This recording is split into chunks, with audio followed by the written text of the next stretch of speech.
Shri GT શેઠ વિદ્યાલયની આ શૈક્ષણિક ચેનલમાં આપ સૌ વિદ્યાર્થીઓનું સ્વાગત છે। હું સંજય રાઠોડ આપ સૌ વિદ્યાર્થીઓને આવકારું છું। આજે આપણે ધોરણ 9 વિષય સંસ્કૃત અને એનું ગદ્ય 8 કાસાયાણામ કો અપરાધઃ એમના વિશે આપણે અભ્યાસ કરવાના છીએ। આ ગદ્ય 8 કાસાયાણામ કો અપરાધઃ એમનો ગુજરાતી અર્થ થાય છે ભગવા વસ્ત્રનો સો અપરાધ। ભગવા વસ્ત્રનો સો અપરાધ એવો અર્થ થાય છે। તો આપણે સૌથી પહેલાં આપણે આમનો થોડો પરિચય મેળવીએ કે મહાત્મા ગાંધીની સાથે કાકા સાહેબ કાલેલકરને અનેક વર્ષો સુધી રહેવાનો અને ફરવાનો અને વિચાર વિમર્શ કરવાનો અવસર મળ્યો। આવા સમયે આવા અવસરમાંથી કેટલીક મહત્ત્વપૂર્ણ ઘટનાઓ છે કાકા સાહેબે પોતાના સાહિત્યિક પ્રતિભામાંથી પ્રસ્તુત કરી છે। આવી એક રસિક ઘટના પણ અહીં રજૂ કરી છે કે સેવા કાર્ય કરતી વખતે પોતાની પ્રતિષ્ઠામાં બાધક ન થાય તે અંગે સતત ધ્યાન રાખવું જોઈએ, એ એમનો મુખ્ય ઉદ્દેશ છે। એટલે અહીંયા આજે સેવા કાર્ય કરતાં પોતાની જે પ્રતિષ્ઠા છે એમાં બાધા ન બને એટલા માટે આજે આપણે મનમાં રહેલા ધર્મ સાથે વસ્ત્રોનો કાયમી સંબંધ નષ્ટ કરવો એ બાબતને સમજાવવા માટે અહીંયા એક વાત રજૂ કરી છે। તો આપણે આ સ્ટેપ બાય સ્ટેપ એમનું ભાષાંતર, એમના શબ્દ અર્થ એ બધું જોતા જઈશું અને સાથે સાથે આપણી ટેક્સ્ટ બુક સાથે રાખી આપણી બુકની અંદર એ લખતા જઈશું। એટલે મને ચોક્કસ આશા છે કે કોઈ પણ મન ચાહેલું કાર્ય આપણે સિદ્ધ કરી શકીએ છીએ। મિત્રો, આ કોરોના મહામારીને કારણે આ વિડીયો લેક્ચરના માધ્યમથી આપણે જે કાંઈ શીખીએ છીએ એ તમારા માટે એક નવો પ્રયત્ન છે, અમારા માટે એક નવો પ્રયત્ન છે, પણ આપણે છતાં પરિસ્થિતિને વશ થઈ અને જે કાંઈ શીખીએ છીએ એ આપણે આપણા પોતાના માટે શીખીએ છીએ, કારણ કે આપણા માટે આ નવો અનુભવ છે અને અમારા માટે પણ આ નવો અનુભવ છે। તો આપણે વધારે વાત ન કરતાં આપણે આમની શરૂઆત કરશું। તમે તમારા ટેક્સ્ટ બુકની અંદર 29મા પેજ ઉપર પ્રથમ ફકરો છે એની શરૂઆત કરી। મહાત્મા ગાંધી મહોદય, એટલે કે મહાત્મા ગાંધી મહોદયે સ્વતંત્રયા આંદોલનમ, એટલે કે સ્વતંત્રતાનું આંદોલન પ્રારભત, શરૂ કર્યું। મહાત્મા ગાંધી મહોદયે સ્વતંત્રતાનું આંદોલન શરૂ કર્યું। અસ્ય આંદોલનસ્ય, આ આંદોલનનો નિખિલો અપી, બધો જ વ્યવહાર એટલે વ્યવહાર પ્રારંભેસુ, એટલે કે શરૂઆતના દિવસેસુ, એટલે કે દિવસોમાં સાબરમતી આશ્રમ, એટલે કે સાબરમતી આશ્રમમાં એવ એટલે જ પ્રાચલત, ચાલતો હતો। આ આંદોલનનો બધો જ વ્યવહાર શરૂઆતના દિવસોમાં સાબરમતી આશ્રમમાં જ ચાલતો હતો। એકસ્મિન દિવસે, એટલે કે એક દિવસે સ્વામી સત્યદેવ, એટલે કે સ્વામી સત્યદેવ આશ્રમમ આગચ્છત, આશ્રમમાં આવ્યા। એક દિવસ સ્વામી સત્યદેવ આશ્રમમાં આવ્યા। સ્વદેશેભ્યો, તેઓની દેશની સ્વતંત્રાર્થ, એટલે આઝાદી માટે કાર્યરતસ્ય, એટલે કાર્યમગ્ન ગાંધી મહોદયસ્ય, એટલે કે ગાંધી મહોદયના કાર્યણ, એટલે કાર્યથી અતિવ, એટલે ખૂબ પ્રભાવિત, એટલે પ્રભાવિત અને પ્રસન્ન, એટલે પ્રસન્ન ચાસિત, એટલે હતા। આપણે જોઈએ કે તેઓ દેશની આઝાદી માટે કાર્યમગ્ન ગાંધી મહોદય મહાશયના કાર્યથી ખૂબ પ્રભાવિત અને પ્રસન્ન હતા. પછી આપણે જોઈએ સ ગાંધી મહોદયા યા કથય અહમ, તેમણે ગાંધીજીને કહ્યું કે હું ભવતઃ આશ્રમે, આપના આશ્રમમાં, પ્રવેશમ એટલે પ્રવેશ, નિવાસમ ચ ઈસામી એટલે રહેવા ઈચ્છું, પ્રવેશ કરવા અને રહેવા ઈચ્છું છું. એટલે અહીંયા એને બતાવે છે કે તેમણે ગાંધીજીને કહ્યું કે હું આપના આશ્રમમાં પ્રવેશ અને નિવાસ કરવા ઈચ્છું છું. દેશસ્ય દેશની સ્વતંત્રતાએ, આઝાદી માટે, કાર્ય એટલે કાર્ય, કર્તુમ એટલે કરવાની, મમાપી મને પણ, મહતી ઈચ્છા વર્તતે બહુ ઈચ્છા છે. દેશની આઝાદી માટે કાર્ય કરવાની મને પણ બહુ ઈચ્છા છે. હવે પછીનો ફકરો તમે જુઓ, સત્યદેવસ્ય પ્રસ્તાવ એટલે કે સત્યદેવનો પ્રસ્તાવ, ગાંધી મહોદય એટલે કે ગાંધી મહોદયે, સ્વીકૃતવાન સ્વીકાર્યો, સ્વામી સત્યદેવનો પ્રસ્તાવ ગાંધી મહોદયે સ્વીકાર્યો. ગાંધી મહોદય અકથયત, ગાંધીજીએ કહ્યું, સાધુ એટલે સરસ, સ્વાગત મત્ર ભવતઃ આપ શ્રીનું સ્વાગત છે. આશ્રમોયમ આ આશ્રમમાં, ભવતઃ એવમ આપનો જ છે, કિંતુ પરંતુ આશ્રમ પ્રવેશા આશ્રમમાં પ્રવેશતા પૂર્વે એટલે પહેલાં, ભવતા એટલે આપે, કાસાય વસ્ત્રાણામ ભગવા વસ્ત્રનો ત્યાગ એટલે ત્યાગ કરણીય કરવો જોઈએ. ગાંધીજીએ સરસ કહ્યું કે સરસ આપ શ્રીનું સ્વાગત છે, આ આશ્રમ આપનો જ છે, પણ આશ્રમમાં પ્રવેશતા પહેલાં આપે ભગવા વસ્ત્રનો ત્યાગ કરવો જોઈએ. ગાંધી મહોદયસ્ય આદેશ શ્રુત્વા, ગાંધીજીનો આ આદેશ સાંભળીને, આશ્ચર્યવિંત એટલે કે જે આશ્ચર્ય પામેલા, સ્વામી સત્યદેવ એટલે કે સ્વામી સત્યદેવ, મનસી અકૃપ્યત મનમાં ગુસ્સે થયા. ગાંધીજીનો આ આદેશ સાંભળીને આશ્ચર્ય પામેલા સ્વામી સત્યદેવ મનમાં ગુસ્સે થયા. કિંતુ પરંતુ તે જાણે, ગાંધી મહોદયસ્ય એટલે કે તેમણે, પરંતુ તેમણે ગાંધી મહોદયસ્ય એટલે ગાંધીજીની આગળ, અહમ સંન્યાસી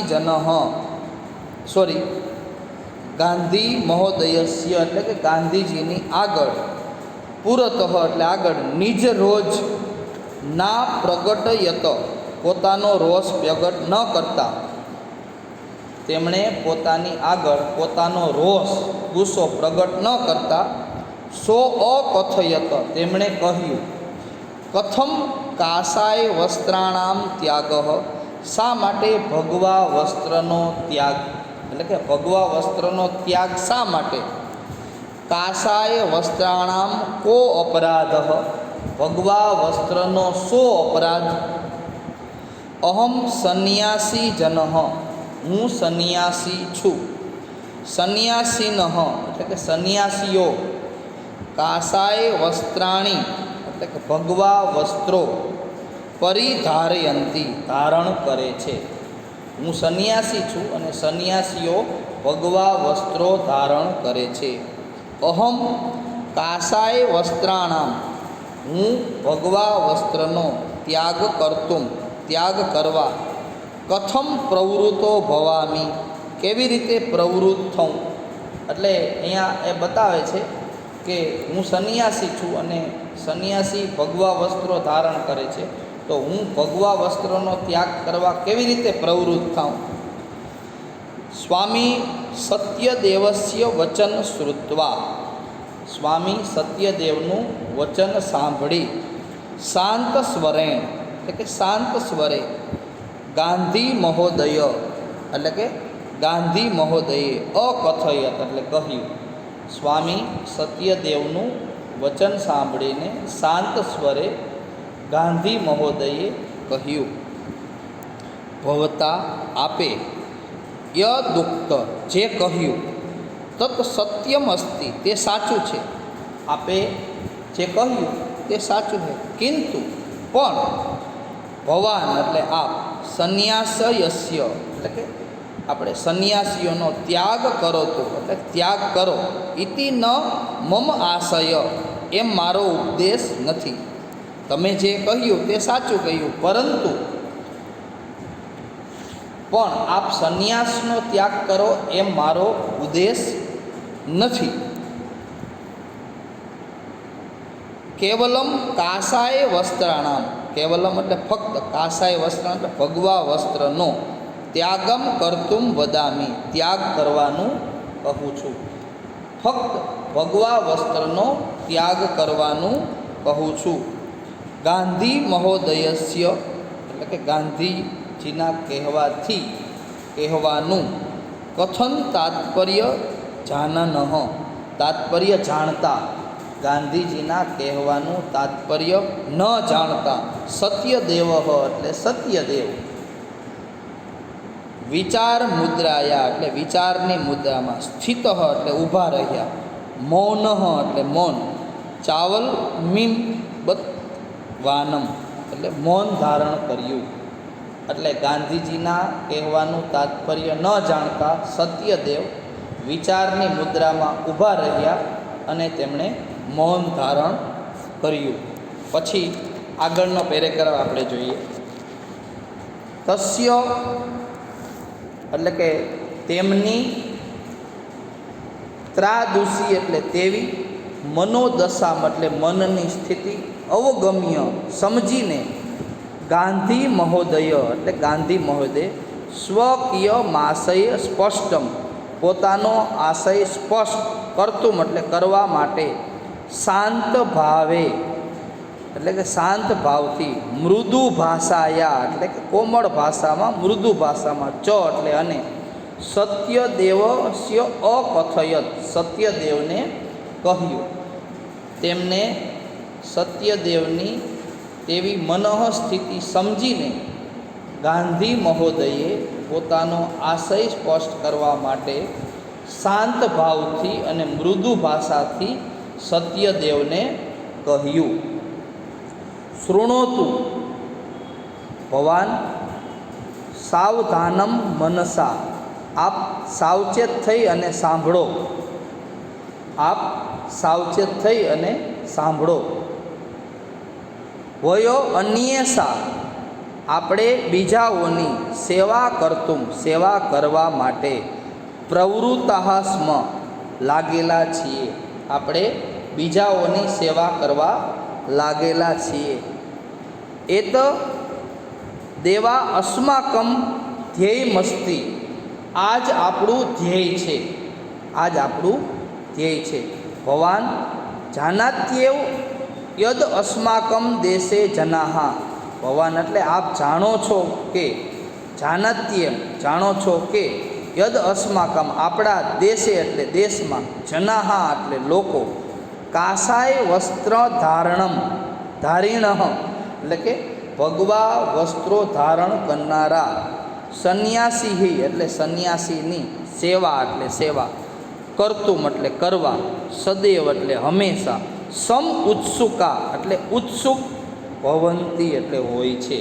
મિત્રો અહીંયા બતાવે છે કે આપ સાવચેત થઈ અને સાંભળો કે આપણે બીજાઓની સેવા કરવા માટે લાગેલા છીએ, આ જ આપણું ધ્યેય છે.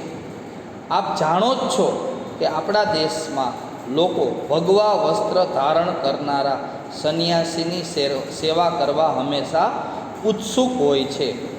એટલે એ ખરેખર જેણે ભગવા વસ્ત્રો પહેર્યા, તો આપણા દેશનો એક ધર્મ છે કે ભગવા વસ્ત્ર ધારણ કર્યા હોય એની સેવા આપણા લોકો કરતા હોય. આપણા દેશમાં આવું છે. એટલા માટે યદા ભવાન જ્યારે આપ સેવા કાર્ય માટે પ્રવૃત્ત એટલે પ્રવૃત્ત, ભવિષ્યતિ એટલે થશો, તદા એટલે ત્યારે, કાસાય વસ્ત્રધારિણી એટલે કે ભગવા વસ્ત્ર ધારણ ભવંતમ આપને દ્રષ્ટવા એટલે જોઈને એકતઃ એક બાજુ તે ભવતઃ આપના સેવા કાર્ય એટલે સેવા કાર્યને ન અંગીકરિષ્યંતિ સ્વીકારશે નહીં.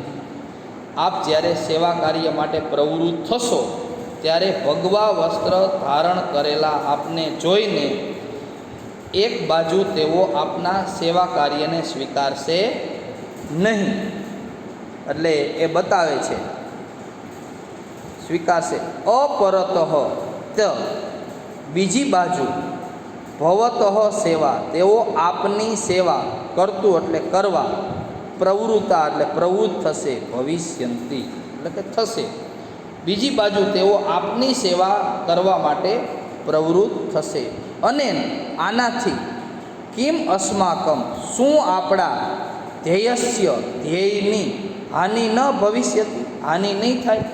આનાથી શું આપણા ધ્યેયની હાનિ નહીં થાય. સંન્યાસી અસ્તુ એટલે કે સંન્યાસી તો મનોગત મનમાં રહેલો સંકલ્પ એટલે કે સંકલ્પ એવ એટલે જ સંન્યાસી તો મનમાં રહેલો સંકલ્પ જ છે. તસ્ય પરિધાને તેનો વેશભૂષા સહ એટલે સાથે સંબંધ એટલે સંબંધ કયાપી કોઈ પણ દ્રષ્ટિયા એટલે દ્રષ્ટિએ ન યોગ્ય નથી યોગ્ય. તેનો વેશભૂષાની સાથે કોઈ પણ દ્રષ્ટિએ યોગ્ય નથી. તેનો વેશભૂષાની સાથે સંબંધ કોઈ પણ દ્રષ્ટિએ યોગ્ય નથી. અહમ નિશ્ચિત મનીએ હું ચોક્કસપણે માનું છું યત એટલે જે કે કાસાય વસ્ત્રાણામ એટલે ભગવા વસ્ત્રનો ત્યાગેન એટલે ત્યાગ કરવાથી સંન્યાસી ત્યાગ એટલે સંન્યાસીનો ત્યાગ નેવ ભવિષ્યતિ નહીં થાય. હું ચોક્કસપણે માનું છું કે ભગવા વસ્ત્રનો ત્યાગ કરવાથી સંન્યાસનો ત્યાગ નહીં થાય. અતઃ વિચાર્યતુ માટે આપ શ્રી વિચારો તદ અંતરે ત્યારબાદ જે યદ યોગ્ય જે યોગ્ય હોય તત્ કરોતી તે કરો. માટે આપ શ્રી વિચારો અને ત્યારબાદ જે યોગ્ય હોય તે કરો. ગાંધી મહોદયસ્ય એતાદૃશમ વચન ગાંધી મહોદયનું આવું વચન સાંભળીને શ્રુત્વા એટલે સાંભળીને સ્વામી સત્યદેવસ્ય એટલે સ્વામી સત્યદેવનો સંશય એટલે સંશય શંકા તસ્મિનેવ તે જ ઘડીએ ક્ષણે ઘડીએ વ્યપદગત દૂર થયો. ગાંધી મહોદયનું આવું વચન સાંભળીને સ્વામી સત્યદેવનો સંશય તે જ ઘડીએ દૂર થયો. સ તેઓ કાસાય વસ્ત્રાણામ ત્યાગ એટલે કે ભગવા વસ્ત્રનો ત્યાગ કૃત્વા એટલે કરીને સેવા કાર્યમાં આત્મનમ પોતાનો યોજવા સન્નિધોબદ્ધ અભવત તૈયાર થયા. તેઓ ભગવા વસ્ત્રનો ત્યાગ કરીને સેવા કાર્યમાં પોતાને યોજવા તૈયાર થયા. એટલે મિત્રો ભગવા વસ્ત્રનો ત્યાગ એ સંન્યાસીનો ત્યાગ છે નહીં એવું ગાંધીજીએ સ્વામી સત્યદેવને કહેલું કે આપ જો સેવા કરવા ઈચ્છતા હો તો તમારે આ ભગવા વસ્ત્રનો ત્યાગ કરવો જોઈએ. જો ભગવા વસ્ત્ર પહેર્યા હશે તો સમાજ તમારી સેવાને સ્વીકારશે નહીં અને હમુનો તમારી સેવા કરવા માટે દોડશે. આપણા ભારત દેશની એક આ પરંપરા રહેલી છે. અહીંયા આપણે આ પાઠ છે એ પૂર્ણ કરીએ છીએ. અહીંયા એમની ટિપ્પણી, એમનો શબ્દાર્થ, એમનું સ્વાધ્યાય આ બધું આપેલું છે. તમે એને જોતા રહેજો એટલે તમને ખ્યાલ આવે અને તમારી નોટબુકની અંદર એને ઉતારતા રહેજો. ફરીથી આપણે જ્યારે મળશું ત્યારે ફરીથી આમનું પુનરાવર્તન કરશું. વધુ કંઈ ન કહેતા આજનું કાર્ય અહીંયા પૂર્ણ કરીએ છીએ. અસ્તુ.